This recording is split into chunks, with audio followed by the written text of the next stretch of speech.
गाजीपुर के सांसद अफजाल अंसारी के ऊपर गाजीपुर की गंगेश्वर कोर्ट ने आज एक आपराधिक आरोप तय कर दिया है। मामला बीते साल 2005 का है, जब मोमदाबाद के तत्कालीन बीजेपी विधायक कृष्ण राय समेत 7 लोगों की हत्या पसंद छठी पर कर दी गई थी। इस मामले में अफजाल अंसारी और मुख्तार अंसारी साथ आधा दर्जन लोग आरोपित किए गए थे। इस मुकदमे में मुख्तार अंसारी और अफजाल अंसारी पहले से जेल में बंद थे, लिहाजा उनके खिलाफ 120B के तहत आरोप तय किए गए थे। हम आपको बता दें कि 2019 में लोअर कोर्ट से गवाहों के कोर्ट में मुकर जाने के बाद इस मुकदमे में अफजाल अंसारी और मुख्तार अंसारी समेत सभी बरी कर दिए गए थे, लेकिन 2007 में यह मुकदमा गाजीपुर के गंगेश्वर कोर्ट में अलग से विचाराधीन था। में अलग से सुनवाई होनी थी, जिसका ट्रायल अलग से हो रहा था। अभी पिछले माह सितंबर में अफजाल अंसारी कोर्ट ने नोटिस भेजकर गैंगस्टर कोर्ट में तलब किया था और विद्वान न्यायाधीश ने आज शुक्रवार को सुनवाई के बाद आरोप तय कर दिया। इस मामले में सांसद अफजाल अंसारी और गैंगस्टर कोर्ट के एडीसी क्रिमिनल नीरज श्रीवास्तव ने क्या कहा, आइए जानते हैं। एक 2007 में गैंगस्टर का एक मुकदमा मेरे विरुद्ध मोमदाबाद थाने से पंजीकृत हुआ था। 2010 में उसकी चार्जशीट कोर्ट में आ गई थी, लेकिन ये जो गैंगस्टर का मुकदमा है, ये 2005 में जो कृष्णानंद राय जी की हत्या का मामला था, उस मामले में मेरे विरुद्ध 120B के आरोप में जो केस फाइल हुआ था, उसको आधार बना करके किया गया। बाद में माननीय सर्वोच्च न्यायालय के आदेश से उस मुकदमे का trial Delhi special court CBI में ट्रांसफ़र हुआ।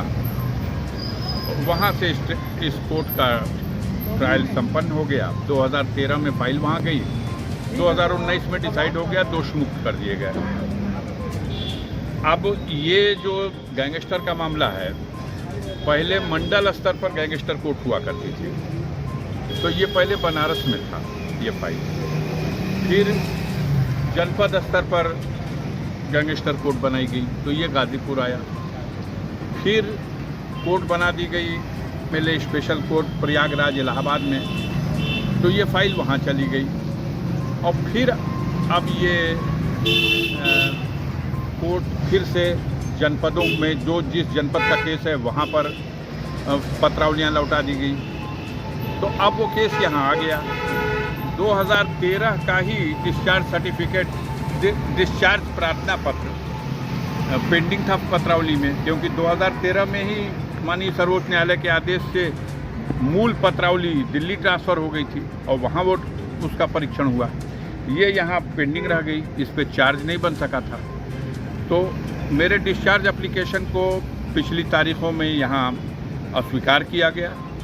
उस आदेश के विरुद्ध हमने हाई कोर्ट माननीय उच्च न्यायालय इलाहाबाद में रिवीजन फाइल किया।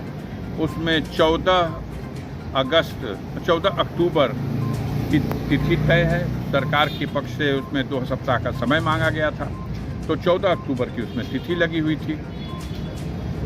इस बीच में यहाँ पर जो MP MLA कोर्ट है, इनके यहाँ से आज की तिथि लगा के कहा गया कि इसमें चूँकि स्थगन आदेश नहीं है उसमें, इसलिए चार्ज की प्रक्रिया रोका जाना न्यायोचित नहीं है। चार्ज हमें भी इसमें कोई आपत्ति नहीं है। जब एक आरोप है तो उस आरोप के समर्थन में चार्जशीट है और उसका ट्रायल होना चाहिए, इसलिए हम कोर्ट में आए। यहाँ आदेश है, किस तरह का आदेश है और क्या है मामला हुआ? सन 2005 में कृष्णानंद राय की हत्या होने के बाद मुख्तार अंसारी के साथ साथ अफजाल अंसारी के विरुद्ध भी गैंगस्टर का मुकदमा 2007 में थाना मोहम्मदाबाद में पंजीकृत हुआ था।